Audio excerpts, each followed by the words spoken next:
Hello， 大家好，我是 Alexis。今天这个视频想和大家分享一款香港传统的点心小吃，那就是黑芝麻卷。它可以说是香港传统经典的甜点之一，在以前的酒楼是经常见到的一款甜点。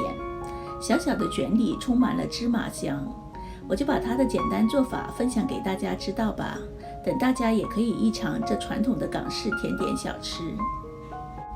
我介绍一下材料，这里有黑芝麻粉110克左右，马蹄粉80克，粘米粉30克，清水480毫升左右，冰糖80克。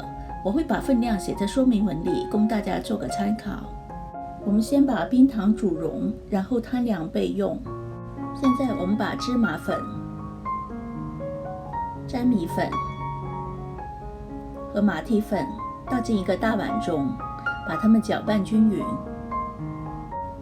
然后再把摊凉了的冰糖水倒进粉中，我们分几次倒，把它们混合搅拌均匀。现在我们烧热一些水，水滚后把蒸盘放上去，再把芝麻粉浆倒进蒸盘上，我们把它铺满整个蒸盘就可以了。再用大火蒸3到4分钟。蒸好后，我们把它摊凉一会，变温不烫熟就好。我们把边缘位置先缠起，然后再像这样子慢慢把它卷起来。卷好后，再把它们切成3小卷，这样充满芝麻香味的芝麻卷就做好了，是不是很简单？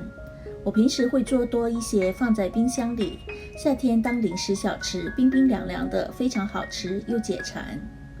最重要，这甜品健康，对身体又有养生保健的作用，大家也多点做来吃吧。好了，今天的视频就到这里，希望大家喜欢。